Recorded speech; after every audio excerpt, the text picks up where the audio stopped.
Jean-Luc Delarue, découvrez ce que devient sa veuve Anissa, 10 ans après son décès. Anissa, le dernier amour de Jean-Luc Delarue, mène une vie discrète. Loin de la télévision. Le 23 août 2012, Jean-Luc Delarue décédait d'un cancer de l'estomac et du péritoine, laissant notamment derrière lui, son épouse Anissa Khelil. À l'approche des 10 ans de sa mort, la rédaction d'Objeco a décidé de vous donner des nouvelles de la veuve. Ne vous inquiétez pas, nous allons tout vous dire sur elle. Vous êtes prêts? Jean-Luc Delarue décédé d'un cancer l'estomac et du péritoine. Il a marqué la télévision française des années 1990 et 2000. De qui nous parlons? Eh bien, de Jean-Luc Delarue, bien sûr.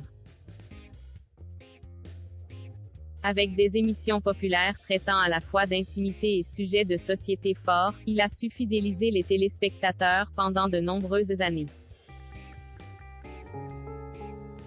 Malheureusement, tout s'est arrêté brutalement.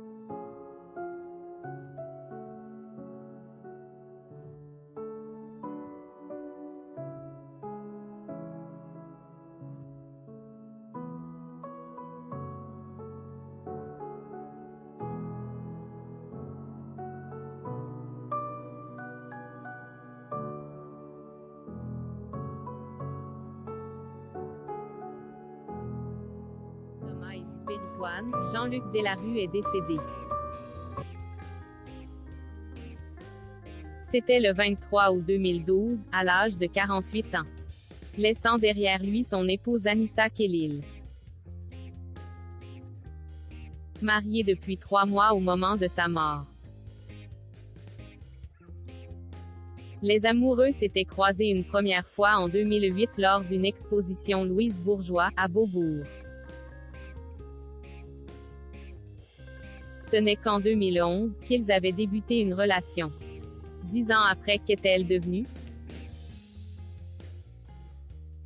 Une marque de mode et prêt-à-porter. Aujourd'hui, âgée de 39 ans, Anissa vivrait entre la Suisse et Istanbul où habite une de ses sœurs, Samira. Veuve à seulement 30 ans, elle avait été aidée à l'époque par son mari dans la création d'une marque de bijoux protecteurs. Et bien aujourd'hui, elle est toujours dans la mode. En effet, la jeune femme semble avoir créé avec sa sœur Samira Anna Khel, une marque de mode et prêt-à-porter. Anna Khel est avant tout une histoire de famille, celle de 2 sœurs, Samira et Anissa. L'une est expatriée à Istanbul depuis une dizaine d'années, l'autre court les défilés en tant que mannequin pour une grande agence internationale. Le duo va notamment découvrir l'Ouzbékistan et ses traditions. Et plus particulièrement l'ICAT, un savoir-faire ancestral complexe qui consiste à teindre les fils avant le tissage. Côté prix, les coussins valent 85 €, les sacs entre 320 et 420 € tandis que les kimonos valent entre 350 et 650 €. Héritière de la moitié de la fortune de Jean-Luc Delarue après sa mort, environ 11 millions d'euros, elle peut profiter de la vie.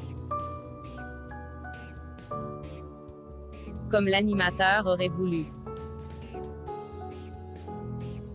La première épouse de Jean-Luc Delarue contre-attaque.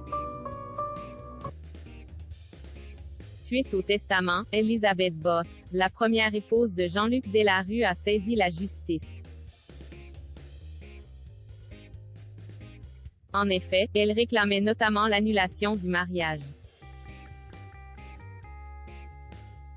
Considérant notamment qu'il s'agissait d'une union contractée dans un but exclusivement successoral. Surtout, que Jean-Luc Delarue, en phase terminale, n'avait pas toutes ses facultés. Finalement, la justice a appliqué les dernières volontés de l'animateur. Il faut dire qu'il avait encore toute sa tête au moment de la prise de décision.